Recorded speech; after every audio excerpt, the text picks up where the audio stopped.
Okay, so welcome to more of the Tractatus. He makes a couple of claims that are really interesting toward the end of chapter 3. He says, if everyone behaves as if a sign has meaning, then it does have meaning.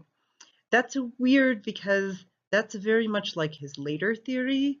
When he's in the philosophical investigations and he's talking about use, right, and behavior, this is suddenly something from the future, and then he kind of ditches it. He explains it a little bit, and then he ditches it, and he goes back to picture theory.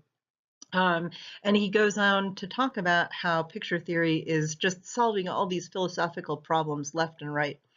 One of the things that he's bragging about is he's solved Russell's paradox. So he's bought Frege out, and he just says basically we need a meta language. So we need a language that we use to speak about language in.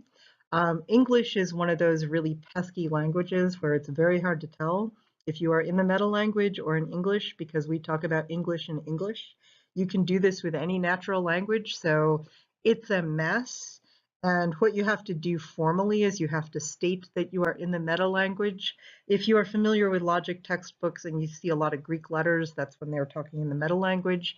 Though the rules in the meta language, interestingly, are exactly the same as the rules in the language, because the limits of language are the limits of thought.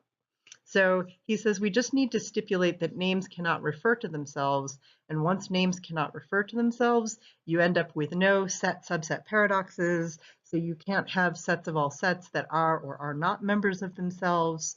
And so Russell's paradox is solved according to Wittgenstein, and he walks away.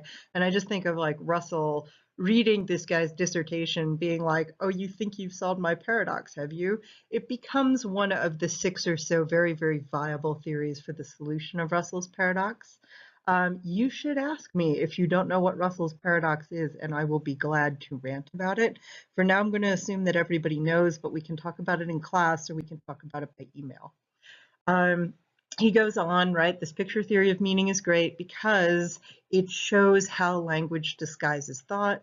The way that our thoughts are structured is the only reality that we can ever know.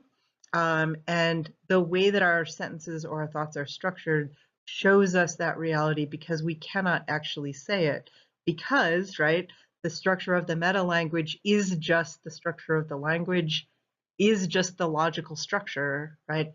The limits of my language are the limits of my world. I realize we're not quite there yet. That's a little bit later on in the book, but you can feel it coming.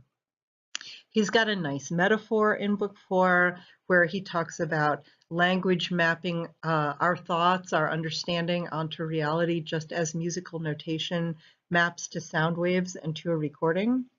So, right, language is representative the way musical notation is representative. And what it means to understand something is to understand what it would be like if a claim was true. So if I make a claim and the claim is the cat is on the mat, you can picture to yourself a cat on a mat. This gets us into all sorts of trouble when you get into super conceptual stuff. And Wittgenstein ends up kind of saying we can never talk about the super conceptual stuff, which is a little disappointing given that he's a philosopher and given that this is a super conceptual book, but all of this shall be revealed momentarily. What this means, right, since we get into trouble with super conceptual stuff, because it's not merely a picture of reality or of a piece of reality, is that the work of philosophy gets pulled back. We can't do metaphysics anymore. It's too conceptual.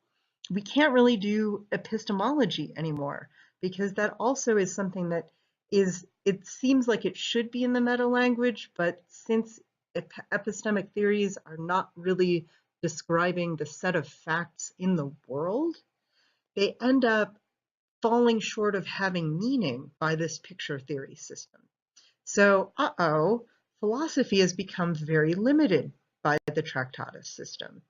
The work of philosophy becomes only to clarify propositions. And I want to ask you, do you think that that's all we do? Philosophers set limits to what can be thought. We clarify things. We are logicians. We develop and refine the language. We explain to people what they're really thinking. I do think that that's true sometimes. But the work of philosophy is fundamentally reconceived in this book because of the limits of language. Now, as you're rolling through chapter 4, you see him inventing truth tables. I don't want anybody to get weirded out by truth tables. They're just truth tables. You remember them from logic. They're okay. But he's inventing them for the first time. And you see in 4, 5, and 6 that he does them kind of the normal way. And then he also does them with these curly cues. I just want to mention it because you'll see a lot of notation. I don't want people to stop reading, but you can feel free to skim. One of the reasons why he's making so much of truth tables, right, is that this book is a way to link meaning and the truth of a sentence, right? We understand a sentence if we can picture what it would be like if it was true. And sometimes sentences are always true, and sometimes they are never true. So there are tautologies and contradictions.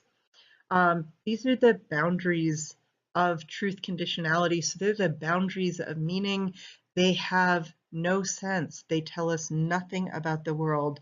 They are the conditions for knowing the world, right? So this echoes the Kantian claim earlier. It seems like what contradictions and tautologies tell us are the boundaries of our own thought. And I do say that this is Sarah's interpretation here, but I think that this is pretty strongly supported by the text. So go in and see if you can pick a fight with me. I'd love to chat about this more. He talks a lot about logical space.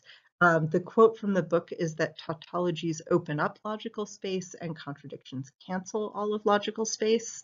But logical space seems to be what we can think or what we can understand. And it just happens to be that what we can think and understand are bound by logic. In chapter 5, he clarifies more about atomism, about how things are not interconnected. So maybe the cat is on the mat, or maybe the cat is on the kitchen table, or maybe the mat is on the cat, and there aren't interrelationships. You can just mix and match anything you like. Talks a lot more about truth tables in chapter 5. And then we get toward the end of chapter 5 and into chapter 6, and things just take this huge turn. He finally comes out and says, the limits of my language mean the limits of my world. The world is bound by logic. We cannot think illogical thoughts, right? Our thoughts have to have a structure. We cannot think contradictions. You cannot think of a square circle, not really. You cannot think of something contradictory. And he pushes this analogy of the limits of language, and he talks about other ways in which our world is limited, even though it feels so boundless to us when we're in it. So one of the ways in which it's limited is, he claims, there's no such thing as the subject. Being a subject, right, being something that observes the world, is a boundary condition for having a world at all. So, right, very Kantian conditions for the possibility of understanding. Take out your eyes and you can't see, right? The eye is a boundary condition for having vision. The self is a boundary condition for having the world, right?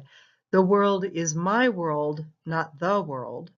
The only thing that exists is my world, right? So as he continues this line of thought, he ends up concluding that solipsism is very, very similar to a boundary condition as well. His claim is that it's the same thing as realism. Solipsism is realism, right? But there's something about it where it's like, yeah, solipsism is one of those things that we just can't get out of. The world is always going to be my world, and I'm always going to be the only conscious thing in it. I can't get out of that boundary. He talks about transcendental things. More Kant, right? So logic is transcendental, ethics are transcendental. Logic can express itself in the world, but ethics cannot, right? Every time we try to make an ethical claim and then map it up onto the facts, we find out that there are no facts that map onto ethical claims. In other words, ethical claims are not empirically testable. You can't just see the evil. You can't test it with a pH strip, right? You can't measure the temperature of evil. Words about ethics say nothing about the world. So, oh my goodness, he's thrown out metaphysics, he's thrown out epistemology, he's throwing out ethics. We're in book 6 and just everything is falling apart. Skepticism, he notes, is something like a boundary condition, but it's nonsense, right?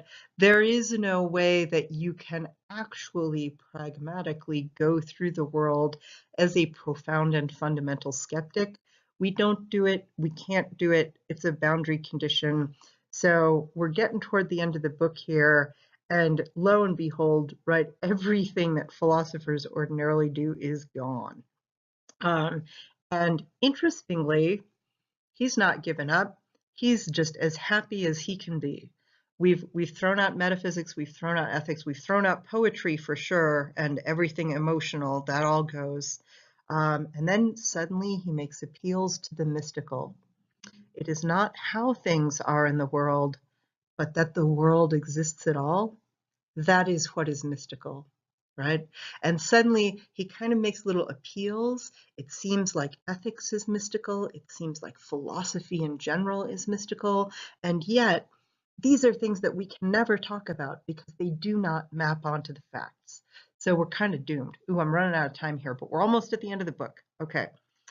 Famous passage, right?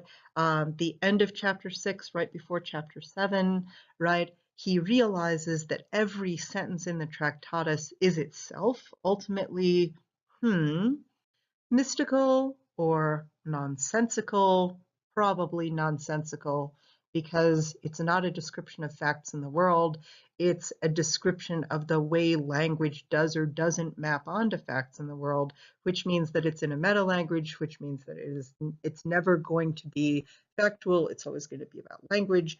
Oh my God, throw the ladder away. You have used the Tractatus as a ladder to climb up over these concepts, and once you've gotten to the roof, you will look down and you will realize that this entire book is complete nonsense. Feels just a little like a move Hume made about 300 years earlier. Oh my goodness, if you are truly a skeptic, you must be skeptical of your skepticism.